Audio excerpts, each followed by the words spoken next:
आमिर साहब, starting from जो ये हो रही है, पूरी एक सिचुएशन क्रिएट हुई है मशरक़ वस्ता में, और जिस तरह से तेज़ी से ये डेवलप हो रही है, अब इसमें जो सवाल उठ रहा है वो ये उठ रहा है कि एक बड़ा प्रेसिडेंट ट्रंप ने एक थ्रेटनिंग सा स्टेटमेंट दिया है, सख्त बयान जारी किया, फिर जो ईरान के सदर हैं उन्होंने भी सख्त रद्द अमल दिया है इसका।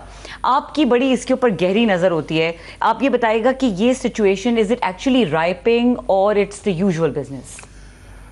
बस हम कोशिश करते हैं कि सिर्फ अंदरूनी सियासत के ऊपर बात ना करें, खित्ते में और दुनिया भर में जो हो रहा है उसके ऊपर भी ज़रा कुछ ना कुछ बहस जारी रहनी चाहिए। हमें नज़र रखने की ज़रूरत है क्योंकि हम इंटरकनेक्टेड हैं। इन तमाम चीज़ों के असरात हम पे ख़ास तौर पे ज़्यादा हैं क्योंकि हम एक कमज़ोर मुल्क हैं, हम एक वल्नरेबल मुल्क हैं, इकनॉमिकली भी, सिक्योरिटी के पॉइंट ऑफ व्यू से, और अपनी जियो पॉलिटिक्स भी, जियो लोकेशन भी हमारी इस तरह की है कि हमें ज़रूरी है हमारे इन पे नज़र रखें। अब ये जो मिडल ईस्ट में हो रहा है और दुनिया भर में उसके मतलब जो बात की कर रही है, अच्छी बुरी खबरें हैं। अच्छी खबर ये है कि गाज़ा के अंदर जो एक जुल्म हो रहा है, 50-60 हज़ार लोग शहीद हो चुके हुए हैं, आधे से ज़्यादा बच्चे हैं, और आदत पड़ गई है हमें 2-3 साल से देखने की, और वो ख़बर भी नहीं रही कि वो अपनी रोटी पानी के लिए आते हैं, बुनियादी चीज़ें खाने पीने की अशिया के लिए भी, तो उस वक्त भी गोलियां चलाई जाती हैं, बच्चों पे गोलियां चलाई जाती हैं। मगर अभी थोड़ी सी वो जो कहते हैं ना, टाइड इज़ टर्निंग, थोड़े से हालात बदल रहे हैं कि दुनिया में वो सफाकी इतनी ज़्यादा बढ़ गई है कि उसको दबाना और छुपाना बड़ा मुश्किल हो गया है। और टाइड इसलिए बदल रही है कि आप देखें, पहले जो है फ्रांस के सदर जो मैक्रों हैं, उन्होंने कहा है जी हम फ़लस्तीन को सितंबर में यूनाइटेड नेशंस की उसमें वो एज टू नेशन जो वो है फ़लस्तीन को रियासत के तौर पे वो कबूल करने जा रहे हैं। उसके बाद आज जो बरतानवी वज़ीर आज़म हैं स्टारमर जो है, उन्होंने बड़े सख्त अल्फाज में एक किस्म की तंबीह इसराइल की है, और बहुत ज़्यादा गज़ा में इस वक्त जो जुल्म है, ये बरतानिया में भी इस तरह का सुनने में पहले नहीं आया जिस तरह का बरतानवी प्राइम मिनिस्टर ने जिन अल्फाज में उसकी मजम्मत की है और उसके मतलब कुछ करने का कहा गया है। और मज़ीद ये है कि 221 बरतानवी अरकान पार्लियामेंट ने वज़ीर आज़म को ख़त लिखा है कि फ़लस्तीनी रियासत को तस्लीम किया जाए।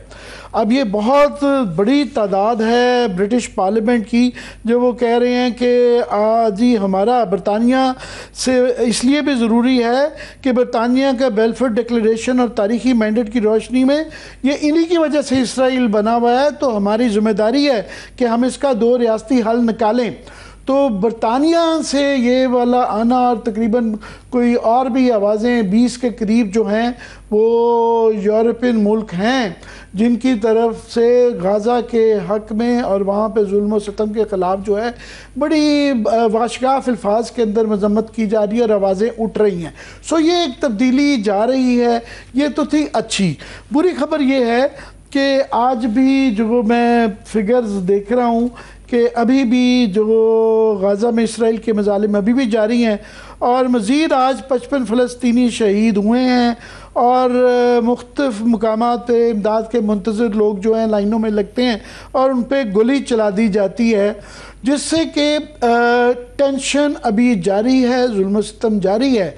जो आज की मेन खबर है वो प्रेसिडेंट डोनाल्ड ट्रंप की है कि ब्रिटिश प्राइम मिनिस्टर स्टारमर के साथ जो जॉइंट प्रेस कॉन्फ्रेंस की, उसमें उन्होंने एक दफ़ा फिर ईरान को पर हमले की धमकी दी है, और उन्होंने कहा है कि ईरान ने जौहरी प्रोग्राम दोबारा शुरू किया तो इस बार तेज़ी से उसे ख़त्म करेंगे, और ईरान का जौहरी प्रोग्राम जारी रखना हमाकत है।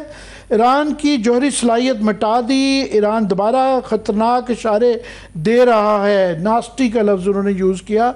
जौहरी सलाहियत पर दोबारा काम शुरू हुआ तो उंगली से हिलाने से पहले सफाया कर दिया जाएगा, और ये ईरान की तरफ से ख़तरनाक सिग्नल्स आ रहे हैं, ईरान पर खुशी से खुलेआम दोबारा हमला करेंगे।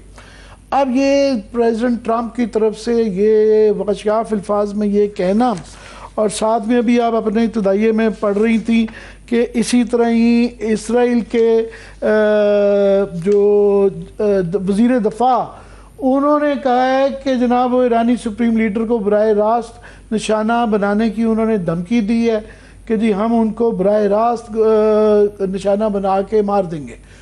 और दूसरी तरफ से ज़ाहिर है ईरान की तरफ से भी वो अपना उनका जो पोजीशन है कि वो अपना जौहरी प्रोग्राम रखेंगे और वो पीछे नहीं हट रहे हैं।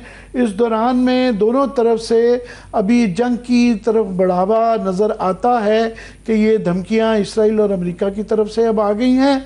और हाल ही में ईरान और रशिया ने अपनी जॉइंट नेवल एक्सरसाइजेज जो हैं वो कैस्पियन सी में की हैं। और आज ही जो है यमन के हुसियों का भी इसराइल जाने वाले जहाज़ों को निशाना बनाने का ऐलान।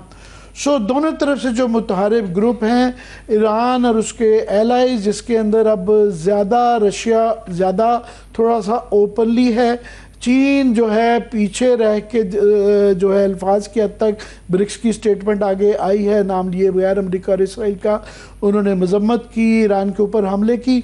तो ये एक सूरत हाल है जिसकी वजह से लगता है कि गाज़ा के अंदर ह्यूमैनिटेरियन एड तो जा रही है, मगर उस पर ब्रिटिश प्राइम मिनिस्टर ने भी उसकी मजम्मत ज़रूर की वहाँ पे जो जुल्म सितम हो रहा है। मगर उन्होंने भी कहा कि हमास के कोई भी सेटअप ऐसा कबूल नहीं होगा गाज़ा के अंदर जिसके अंदर हमास शामिल हो। तो अभी वहाँ भी लुबे लबाब ये है कि गाज़ा का भी जो सीज़ फायर है नहीं, अगर होता है तो वो भी उसका कोई इस बात का जो है इम्कान हो सकता है कि वो पायदार ना हो। और ईरान के साथ जो जंग के ख़तरात हैं वो भी अभी मुंडला रहे हैं। और हमारे लिए ये बड़ा अहम है कि इस पे ऊपर नज़र रखें कि दोनों तरफ से कोई अच्छी चीज़ें बुरी चीज़ें, मैंने मिक्स्ड एक पिक्चर पेश की है कि बिल्कुल लोगों की नज़र में गाज़ा आया भी है मगर अभी वहाँ पे ख़तरा टला नहीं है। अच्छा आमिर साहब, ये जो गाज़ा की सिचुएशन की अगर हम बात करें तो जिस तरह से यूएन ने बहुत ज़्यादा इसको एक तरह से एंडोर्स किया है कि वहाँ पे जो ह्यूमैनिटेरियन लॉज हैं उनकी वायलेशन हो रही है और बहुत ज़्यादा ज़्यादती हो रही है। फिर डोनाल्ड ट्रंप ने कहा कि जी हम वॉक इन फूड सेंटर्स बनाएंगे और वहाँ पे लोगों को हम शॉर्टेज नहीं होने देंगे एंड दिस मस्ट स्टॉप।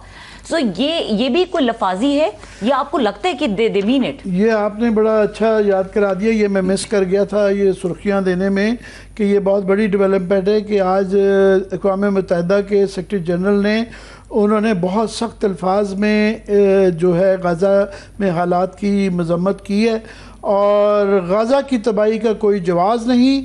जंग की संगीनी दो रियासती हल को मज़ीद ज़रूरी बना चुकी है।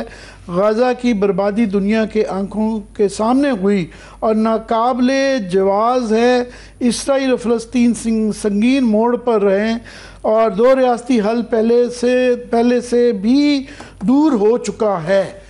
तो ये बिल्कुल उनकी तरफ से ये स्टेटमेंट आई है। मगर क्या अक़वाम मुत्तहिदा के अंदर इतनी जान है? पहले भी रेजोल्यूशन आते रहते हैं।